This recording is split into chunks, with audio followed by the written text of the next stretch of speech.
नमस्कार। Enlighten classes लेकर आया है आपके लिए फिर से एक वेरी इंटरेस्टिंग और वेरी इंपॉर्टेंट साइंस चैप्टर। और आज हम क्लास 10 का एक ऐसा चैप्टर शुरू करने जा रहे हैं जो सिर्फ किताबों में नहीं बल्कि हमारी रोज की जिंदगी से जुड़ा हुआ है। बिल्कुल। चैप्टर का नाम है आवर एनवायरनमेंट। तो सबसे पहले यही समझते हैं कि ये एनवायरनमेंट शब्द का मतलब क्या है। एनवायरनमेंट यानी हमारा पर्यावरण, हमारे आसपास की हर वो चीज जो हमें घेरे हुए है। हाँ, इसमें हवा, पानी, मिट्टी, पेड़ पौधे, जानवर, सूरज की रोशनी, मतलब सब कुछ शामिल है। और ये सोचने वाली बात है कि क्या हम इनमें से किसी भी चीज के बिना जीवित रह सकते हैं? नहीं, बिल्कुल नहीं। हमारा अस्तित्व, हमारा सर्वाइवल पूरी तरह से हमारे एनवायरनमेंट पर ही निर्भर है। सांस लेने के लिए ऑक्सीजन, पीने के लिए पानी, खाने के लिए भोजन और रहने के लिए जगह, शेल्टर, सब कुछ हमें इसी पर्यावरण से मिलता है। कॉन्सेप्ट्स पर आधारित डायरेक्ट क्वेश्चंस आते हैं। तो चलिए इस फैसिनेटिंग चैप्टर की गहराई में उतरते हैं और समझते हैं कि हमारा पर्यावरण आखिर काम कैसे करता है। बिल्कुल, शुरू करते हैं। चलिए सबसे पहले टॉपिक से शुरू करते हैं, इंट्रोडक्शन टू एनवायरनमेंट। हाँ, यहाँ हम पर्यावरण की एक बुनियादी समझ, एक फाउंडेशन तैयार करेंगे।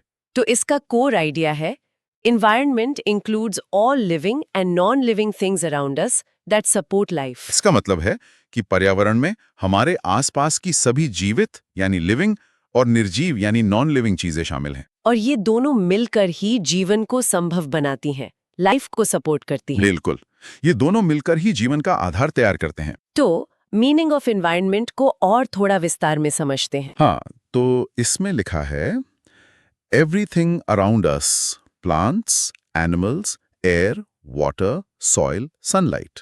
हमारे चारों ओर जो कुछ भी है, पौधे, जानवर, हवा, पानी, मिट्टी, सूरज की रोशनी, ये सब मिलकर हमारा पर्यावरण बनाते हैं। इसे ऐसे इमेजिन कीजिए कि आप एक पार्क में बैठे हैं। आपको घास दिख रही है, पेड़ हैं, पक्षी चहचहा रहे हैं, हवा चल रही है, धूप है। तो ये सब जो हम महसूस कर रहे हैं, वही हमारा पर्यावरण है। एग्जैक्टली। और हम इंसान अपनी हर जरूरत के लिए इसी पर निर्भर हैं। ह्यूमन डिपेंडेंस का यही मतलब है। जैसे फूड, वाटर, ऑक्सीजन, शेल्टर। भोजन हमें पौधों और जानवरों से मिलता है, पानी नदियों और झीलों से। और सांस लेने के लिए जो सबसे जरूरी ऑक्सीजन है, वो हवा से मिलती है, जिसे पेड़ पौधे बनाते हैं। हाँ, और घर बनाने के लिए लकड़ी, मिट्टी जैसी चीजें यानी शेल्टर, वो भी हमें पर्यावरण से ही मिलती हैं। अब बात करते हैं कंपोनेंट्स ऑफ एनवायरनमेंट की। इसके मुख्य घटक कौन-कौन से हैं? Animals, micro organisms. Biotic components मतलब जीवित घटक। बायो का मतलब ही जीवन होता है। हाँ, तो इसमें सभी जीवित चीजें आती हैं, जैसे कि पेड़ पौधे, सभी तरह के जानवर। और माइक्रो ऑर्गेनिजम्स यानी सूक्ष्म जीव भी। बिल्कुल, जैसे बैक्टीरिया और फंगस, जिन्हें हम खुली आंखों से नहीं देख सकते, पर वो भी इसका हिस्सा है। और दूसरा घटक? दूसरा घटक है non living, abiotic. Air, water, soil, sunlight. Abiotic components यानी निर्जीव घटक। ए मतलब नहीं और बायो मतलब जीवन। सही पकड़ा। जिनमें जीवन नहीं है, इसमें हवा, पानी, मिट्टी और सूरज की रोशनी शामिल है। तो अब आता है सबसे जरूरी हिस्सा, इंटरैक्शन एंड बैलेंस। ये दोनों घटक आपस में कैसे जुड़े हैं? ये बायोटिक और एबायोटिक कंपोनेंट्स अलग थलग नहीं रहते, बल्कि एक दूसरे पर पूरी तरह निर्भर करते हैं। जैसे plants need air plus water plus sunlight. बिल्कुल, पौधों को अपना भोजन बनाने के लिए हवा से कार्बन डाइऑक्साइड चाहिए, मिट्टी से पानी और सूरज से रोशनी। और ये तीनों ही एबियोटिक हैं। एग्जैक्टली। अब देखिए, एनिमल्स डिपेंड ऑन प्लांट्स। जानवर अपने भोजन के लिए पौधों पर निर्भर करते हैं। हाँ, शाकाहारी जानवर सीधे पौधे खाते हैं और मांसाहारी जानवर उन जानवरों को खाते हैं जो पौधे खाते हैं। मतलब इनडायरेक्टली वो भी पौधों पर ही डिपेंड करते हैं। और हम इंसान? Humans depend on all. हम इंसान तो इन सब पर निर्भर करते हैं, पौधों पर, जानवरों पर, हवा, पानी, सब पर। तो जब ये सब लेन देन सही से चलता है, तो एक एनवायरमेंटल बैलेंस बनता है, जो एक हेल्दी लाइफ के लिए जरूरी है। बिल्कुल सही। और यहीं से हमारा एग्जाम पॉइंट निकलता है। Exam point: environment supports life and maintains balance in nature. ये लाइन एग्जाम के लिए बहुत महत्वपूर्ण है। अगर आपसे पूछा जाए कि पर्यावरण का मुख्य कार्य क्या है, तो यही जवाब होगा कि पर्यावरण जीवन का समर्थन करता है और प्रकृति में संतुलन बनाए रखता है। इसे अच्छे से नोट कर लीजिए। अब हम अपने अगले टॉपिक पर चलते हैं, जो है ecosystem meaning, structure and types. हाँ, ये एनवायरनमेंट कॉन्सेप्ट का ही एक बहुत महत्वपूर्ण हिस्सा है। इसका कोर आइडिया है an ecosystem is a system where living and non living components interact to support life. देखिए, इकोसिस्टम एक ऐसा सिस्टम है जहां किसी एक खास जगह के सभी लिविंग यानी बायोटेक और नॉन लिविंग यानी एबायोटिक कंपोनेंट्स आपस में इंटरैक्ट करते हैं। अच्छा, मतलब एक दूसरे पर क्रिया प्रतिक्रिया करते हैं ताकि वहां जीवन चल सके। बिल्कुल, जैसे एक तालाब एक इकोसिस्टम हो सकता है, एक जंगल भी एक इकोसिस्टम है।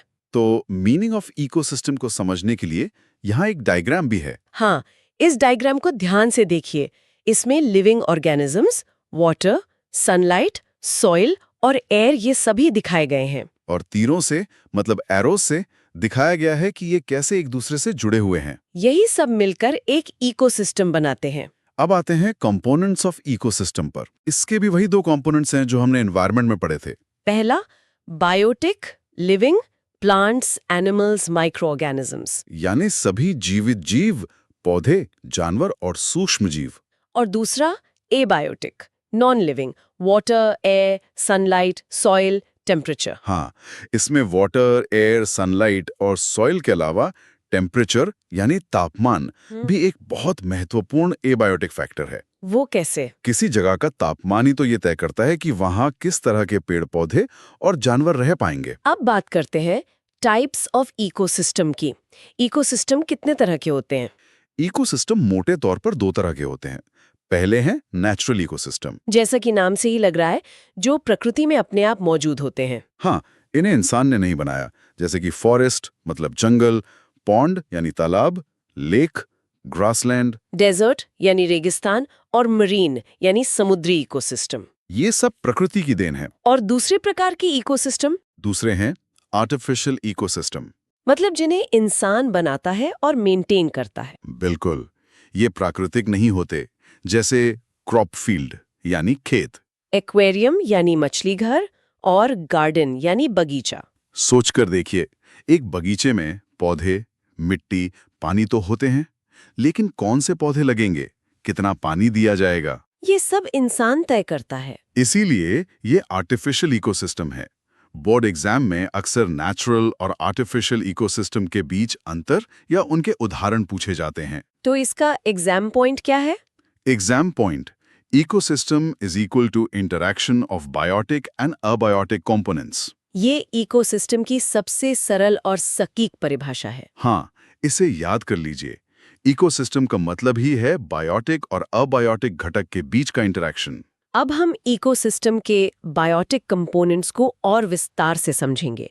हमारा अगला टॉपिक है biotic components, producers, consumers and decomposers. बिल्कुल, जैसा कि हमने पढ़ा, किसी भी इकोसिस्टम में मौजूद सभी जीवित जीवों को बायोटिक कंपोनेंट्स कहा जाता है। Core idea: living organisms in an ecosystem are called biotic components.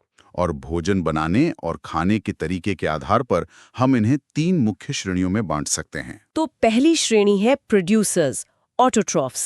Auto मतलब स्वयं और ट्रॉफ मतलब पोषण। तो ये वो जीव हैं जो अपना भोजन स्वयं बनाते हैं। हाँ, जैसे ग्रीन प्लांट्स, ग्रास, एल्जी यानी हरे पेड़ पौधे, घास और काई। ये अपना भोजन कैसे बनाते हैं? Make their own food using sunlight, photosynthesis. ये सूरज की रोशनी का उपयोग करके फोटोसिंथेसिस की प्रक्रिया से अपना भोजन बनाते हैं। इसीलिए इन्हें प्रोड्यूसर यानी उत्पादक कहते हैं, क्योंकि ये पूरे इकोसिस्टम के लिए भोजन का उत्पादन करते हैं। बिल्कुल सही। दूसरी श्रेणी है कंज्यूमर्स, हेट्रोट्रॉफ्स की। हेट्रो मतलब दूसरों पर निर्भर। मतलब ये जीव अपना भोजन खुद नहीं बना सकते। हाँ, और भोजन के लिए ये सीधे या परोक्ष रूप से प्रोड्यूसर्स पर ही निर्भर रहते हैं। इसमें भी कई प्रकार हैं, जैसे हर्बिवोर्स। हर्बिवोर्स जैसे काऊ, रैबिट, डियर, ये केवल पौधे खाते हैं। फिर आते हैं कार्निवोर्स। कार्निवोर्स जैसे लायन, टाइगर, ईगल, ये दूसरे जानवरों का मांस खाते हैं। और ओमनिवोर्स। ओमनिवोर्स जैसे ह्यूमन, बेर, ये पौधे और मांस दोनों खाते हैं। इसमें एक और कैटेगरी है पैरासाइट्स। हाँ, पैरासाइट्स जैसे लाइस, टेपवॉर्म, ये दूसरे जीवित जीवों के शरीर पर या अंदर रहकर उनसे अपना पोषण लेते हैं बिना उन्हें मारे। और अब तीसरी और बहुत महत्वपूर्ण श्रेणी, डीकम्पोजर्स। इसमें आते हैं बैक्टीरिया, फंजाई जैसे सूक्ष्म जीव। इनका काम क्या होता है? Break down dead plants and animals into nutrients. अच्छा, मतलब इनका काम मरे हुए पौधों और जानवरों के शरीर को तोड़कर सरल पोषक तत्वों में बदलना है। बिल्कुल, इन्हें हम प्रकृति के सफाई कर्मचारी भी कह सकते हैं। यहाँ एक न्यूट्रिएंट साइकिल का डायग्राम भी दिया गया है। हाँ, इसे देखिए। पौधे प्लांट्स हैं जिन्हें जानवर एनिमल्स खाते हैं। और जब ये दोनों मर जाते हैं तो डीकम्पोजर्स उन्हें सड़ा गलाकर मिट्टी में मिला देते हैं, जिससे पोषक तत्व बनते हैं और इन्हीं पोषक तत्वों का उपयोग करके पौधे फिर से बढ़ते हैं। मतलब ये चक्र लगातार चलता रहता है। एग्जैक्टली। और यहीं से एक बहुत जरूरी एग्जाम पॉइंट भी बनता है। Exam point, decomposers recycle nutrients and maintain soil fertility. Decomposers का सबसे बड़ा काम पोषक तत्वों का पुनर्चक्रण यानी रिसाइकल करना है और मिट्टी की उर्वरता, सॉइल फर्टिलिटी को बनाए रखना है। अगर डीकम्पोजर्स न हो तो पूरी धरती मरे हुए जीवों के ढेरों से भर जाएगी और मिट्टी में पोषक तत्व खत्म हो जाएंगे, जीवन संभव ही नहीं रहेगा। बायोटिक कंपोनेंट्स को समझने के बाद अब एबायोटिक कंपोनेंट्स की बारी है। हमारा अगला टॉपिक है abiotic components, non living factors. हाँ, इसका कोर आइडिया है non living physical and chemical elements that influence living organisms. Abiotic components वे निर्जीव फिजिकल और रासायनिक केमिकल तत्व है जो जीवित जीवों को प्रभावित करते हैं। बिल्कुल, इन्हें हम दो भागों में देख सकते हैं। पहले हैं फिजिकल फैक्टर्स, जैसे sunlight, temperature, water, air, topography. Sunlight यानी सूरज की रोशनी जो पौधों के लिए ऊर्जा का मुख्य स्रोत है।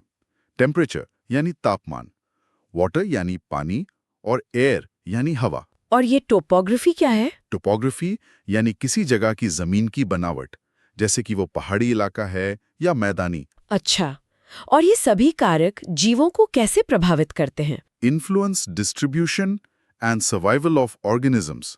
मतलब ये तय करते हैं कि किसी खास इलाके में कौन से जीव रह सकते हैं और कैसे जिंदा रहेंगे। बिल्कुल, जैसे कैक्टस रेगिस्तान में रह सकता है लेकिन बर्फीले पहाड़ों पर नहीं, क्योंकि वहां का टेम्परेचर और वाटर अवेलेबिलिटी बिल्कुल अलग है। और दूसरे हैं केमिकल फैक्टर्स। हाँ, जैसे soil pH, minerals, water salinity, oxygen, atmosphere gases. Soil का पीएच और उसमें मौजूद मिनरल्स मतलब खनिज जो पौधों की ग्रोथ को इफेक्ट करते हैं। हाँ, वाटर की सैलिनिटी यानी खारापन और उसमें घुली हुई ऑक्सीजन जो पानी में रहने वाले जीवों के लिए जरूरी है, और एटमॉस्फेयर की गैसें। और ये क्या तय करते हैं? Determine nutrient availability and habitat quality. ये निर्धारित करते हैं कि जीवों को पोषक तत्व कितने मिलेंगे और उनके रहने की जगह, हैबिटेट की क्वालिटी कैसी होगी। बिल्कुल, यहाँ एक डायग्राम है जो इंटरैक्शन विद बायोटिक को दिखाता है। हाँ, ये दिखाता है कि एबायोटिक फैक्टर्स जैसे सन, वाटर, वो बायोटिक कंपोनेंट्स जैसे प्लांट्स, एनिमल्स को इन्फ्लुएंस करते हैं। और साथ ही बायोटिक कंपोनेंट्स भी एबायोटिक एनवायरनमेंट को मॉडिफाई कर सकते हैं। सही कहा, जैसे पेड़ पौधे मिट्टी को जकड़ कर रखते हैं और हवा में नमी छोड़ते हैं, जिससे वे अपने आसपास के एबायोटिक एनवायरनमेंट को बदल देते हैं। तो इसका एग्जाम पॉइंट क्या होगा? Exam point, Abiotic factors are essential for the survival of all living organisms. ये याद रखना बहुत जरूरी है कि बायोटिक कंपोनेंट्स की तरह ही एबायोटिक फैक्टर्स भी सभी जीवित जीवों के अस्तित्व के लिए बहुत जरूरी हैं। बिल्कुल। अब हम एक बहुत ही इंटरेस्टिंग कॉन्सेप्ट पर आते हैं, food chain and trophic levels. हाँ, ये हमें बताता है कि इकोसिस्टम में ऊर्जा यानी एनर्जी कैसे एक जीव से दूसरे जीव तक पहुंचती है। इसका कोर आइडिया है A food chain shows how energy flows from one organism to another. Food chain यानी खाद्य श्रृंखला यह दिखाती है कि ऊर्जा एक जीव से दूसरे जीव में कैसे जाती है। ये कौन किसको खाता है कि एक सीधी श्रृंखला है। बिल्कुल, sequence of organisms where food and energy pass from one to another. जैसे घास को गाय खाती है और गाय को शेर खाता है। ये एक सिंपल फूड चेन है। अब इसमें आता है कॉन्सेप्ट ट्रॉफिक लेवल्स का। यहाँ एक पिरामिड डायग्राम है, इसे समझना आसान होगा। हाँ, फूड चेन के हर स्टेप को एक ट्रॉफिक लेवल कहते हैं। सबसे नीचे पहले ट्रॉफिक लेवल पर हमेशा प्रोड्यूसर्स होते हैं, जैसे पौधे। उसके ऊपर दूसरे ट्रॉफिक लेवल पर प्राइमरी कंज्यूमर्स मतलब शाकाहारी जो प्रोड्यूसर्स को खाते हैं। तीसरा ट्रॉफिक लेवल पर सेकेंडरी कंज्यूमर्स यानी मांसाहारी जो प्राइमरी कंज्यूमर्स को खाते हैं।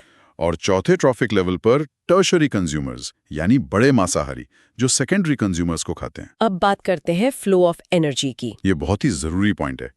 Energy decreases at each step. मतलब जब ऊर्जा एक ट्रॉफिक लेवल से दूसरे में जाती है तो उसकी मात्रा घटती जाती है। हाँ, सारी ऊर्जा ट्रांसफर नहीं होती। बहुत सारी ऊर्जा तो जीव अपनी डेली एक्टिविटीज जैसे सांस लेने, दौड़ने में खर्च कर देते हैं। और कुछ गर्मी हीट के रूप में एनवायरनमेंट में खो जाती है। Exactly.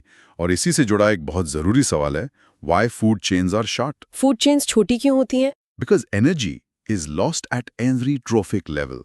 Only 3-4 levels are possible. अच्छा, क्योंकि हर लेवल पर ऊर्जा का इतना नुकसान होता है कि चौथे या पांचवें स्तर तक बहुत कम ऊर्जा बचती है। इतनी कम कि वो आगे के जीव का पेट भरने के लिए काफी नहीं होती। इसीलिए ज्यादातर फूड चेन्स में 3 से 4 ट्रॉफिक लेवल्स ही होते हैं। और इसी से जुड़ा है 10% लॉ ऑफ एनर्जी ट्रांसफर। हाँ, इसे 10% लॉ कहते हैं। Only 10% energy passes to next level.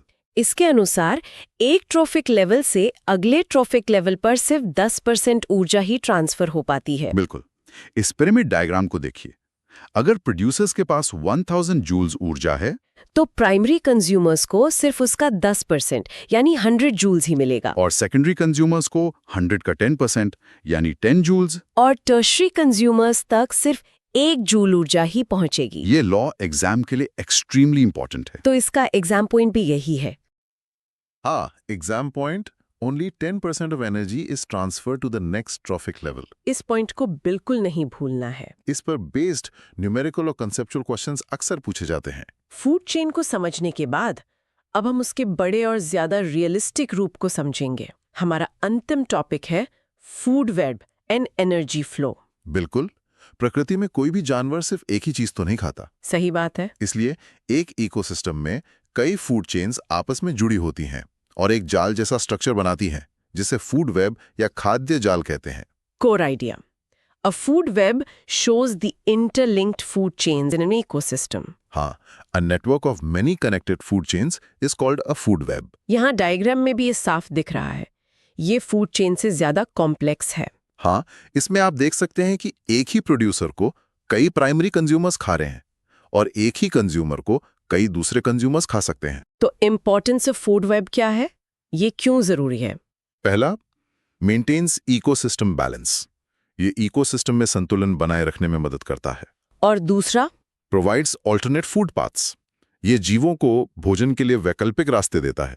मतलब अगर किसी जीव का एक भोजन उपलब्ध नहीं है तो वो कुछ और खा के जिंदा रह सकता है। बिल्कुल। और इससे इंक्रीजेस सर्वाइवल ऑफ ऑर्गेनिजम्स। जीवों के जीवित रहने की संभावना बढ़ जाती है। अब यहाँ food chain versus food web का एक कंपैरिजन टेबल है। हाँ, ये अंतर बहुत महत्वपूर्ण है। फूड चेन एक सिंगल पाथ है, सिंपल होता है और लेस स्टेबल है। अगर इसकी एक भी कड़ी टूट जाए तो पूरी चेन प्रभावित होती है। सही। जबकि फूड वेब में मेनी पाथ्स होते हैं, ये कॉम्प्लेक्स होता है और मोर स्टेबल है। तो अगर कोई एक जीव खत्म भी हो जाए तो इकोसिस्टम पर ज्यादा असर नहीं पड़ता क्योंकि दूसरे फूड पाथ्स मौजूद होते हैं। बिल्कुल सही। अब इसमें एक और बहुत फंडामेंटल कॉन्सेप्ट है, यूनिडायरेक्शनल फ्लो ऑफ एनर्जी।